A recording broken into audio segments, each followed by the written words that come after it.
भारत की सबसे डरावनी कहानी। क्या आपने कभी सुनी है भारत की सबसे डरावनी कहानी?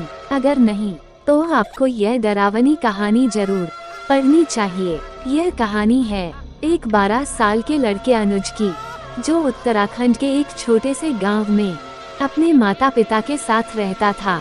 एक दिन वो अपने नाना नानी से मिलने गया, लेकिन जो उसके साथ हुआ वो किसी भी व्यक्ति को सोचने पर मजबूर कर देगा। क्या आपको विश्वास है भूत प्रेत पर?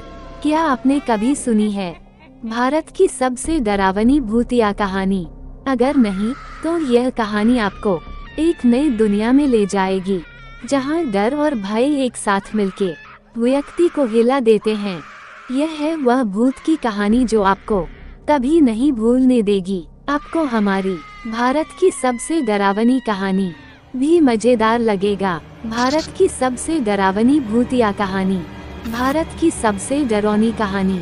यह कहानी है एक 12 साल के बच्चे अनुज की, जो उत्तराखंड के एक छोटे से गांव में अपने माता पिता के साथ रहता था। वो अपने नाना नानी से मिलने जाता है और उसके माता पिता को अर्जेंट काम होने के कारण वे उसे वहां छोड़कर वापस शहर चले जाते हैं। अनुज अपने नाना नानी के साथ रहने लगा। एक शाम को वह जंगल के रोड की साइड खेल रहा था। शाम होने वाली थी। उत्तराखंड की घाटी की खामोशी को ठंडी हवाओं के झोंके चिरने लगे थे। अनुज घर की ओर जाने की सोच रहा था। इतने में उसके पीछे वाली झाड़ियों में कुछ हलचल होने लगी, जिसने अनुज का ध्यान अपनी ओर खींचा और वह बहुत ही डरावनी और मन को भयभीत करने वाली सी लग रही थी, और वह आवाज बढ़ती चली गई।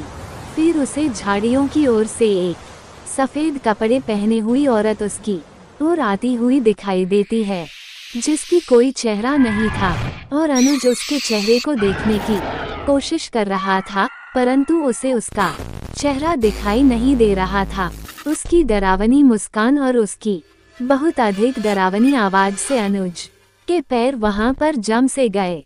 अनुज डर के मारे वहां से हिल ही नहीं पा रहा था। फिर वो औरत अचानक से पीछे मुड़ी और झाड़ियों के अंधेरे में गायब हो गई। अनुज डर के मारे वहां पर खड़ा कांप रहा था। थोड़ी देर में वह होश में आया और घर की ओर भागने लगा। कुछ देर तक अनुज को अपनी आंखों पर और जो देखी घटना पर यकीन नहीं हो रहा था, और उसकी हालत खराब थी। रास्ते में चलते हुए वह यह सोच रहा था कि जो उसने देखी वह कैसे इसे बयां करेगा। फिर अनुज घर पहुंच गया और वह उसके साथ हुई घटना को अपने नाना नानी को बहुत अच्छी तरह से सुनाने लगा। उसके नाना नानी उस घटना सुनकर हैरान होने के साथ साथ रोने लगे। अनुज अपने नाना नानी के रोने को समझ नहीं पा रहा था। कुछ देर बाद अनुज की नानी ने अनुज को खाना खिलाया और उसके नाना बिना कुछ बताए घर से बाहर चले गए। उनके रोने और नाना के बाहर जाने के बारे में अनुज को कुछ नहीं बताया। हालांकि अनुज ने अपनी नानी से बार बार पूछा था। कुछ देर बाद उसके नाना घर वापस आ गए और अनुज को गले लगाकर फिर से रोने लगे। उसके नाना ने उसे बताया कि जो उसने जंगल में औरत देखी थी वो एक छलावा है। छलावा की आत्मा जो अपना रंग रूप बदलकर शिकार करती है। वह आत्मा ने गांव के बहुत सारे लोगों को अपना शिकार बनाया है, और इस बार उसने तुम्हें शिकार के रूप में चुना है। वह आत्मा जिसे भी शिकार बनाती है उसे वह पहले से ही दिखाई देती है। यह उस आत्मा की खूबी है, और जिसे वह शिकार के रूप में चुनती है उसे वह या तो गायब कर देती है या उसे मार देती है। वो किसी बहाने से उस व्यक्ति को जंगल की ओर बुलाती है।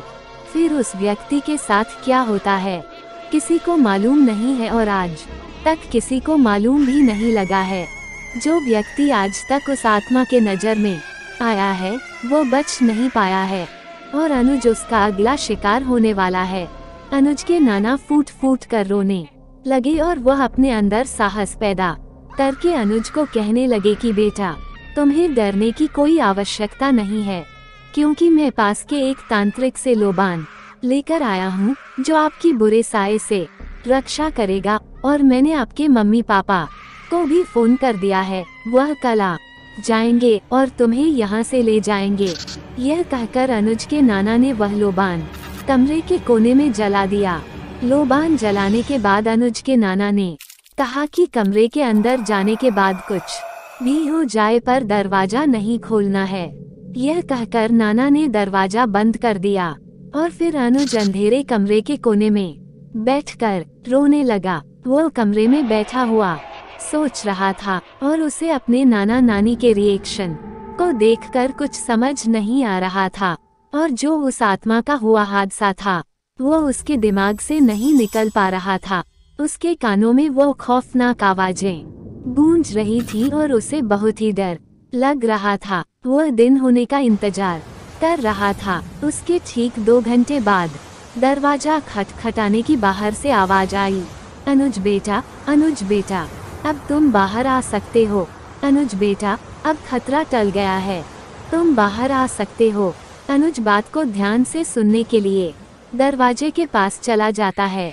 फिर उसे नाना की बताई हुई बात याद आ जाती है कि कुछ भी हो जाए परंतु गेट नहीं खोलना है। इतने में ही उसके कमरे में से बहुत गंदी बदबू आने लगती है। फिर उसने अचानक से पीछे मुड़कर देखा तो वह बदबू उसी लोबान से आ रही थी। अनुज बहुत घबरा जाता है और फिर वही गेट के बाहर से आवाज आती है और वह इसी डर से वहां पर बेहोश होकर गिर जाता है। अगले दिन अनुज के माता पिता उसे वहां से ले जाते हैं और अनुज के नाना नानी फिर चैन से रह पाते हैं। उन्हें ऐसा लगता है कि वे अनुज को मौत के मुंह से बचा लाए हैं। अनुज के साथ घटी उस घटना के बाद लगभग 1 साल बीत जाता है। अब अनुज उस सदमे से बाहर निकल चुका है, लेकिन वह फिर कभी अपने नाना नानी के पास नहीं जाता। हालांकि उसका अपने नाना नानी से गहरा लगाव है, परंतु उसके घर वाले मानते हैं कि वह अभी तक पूरी तरह से ठीक नहीं है। इसलिए अनुज के पिता गांव जाकर वह लोबान लाते हैं जिसे उसके नाना अपने घर पर जलाया करते थे। अनुज के पिता इसे अपने घर में प्रतिदिन सुबह जलाते हैं। फिर एक दिन अचानक अनुज की नानी का फोन आया और उसे बताया गया कि उसके नाना की तबीयत खराब है।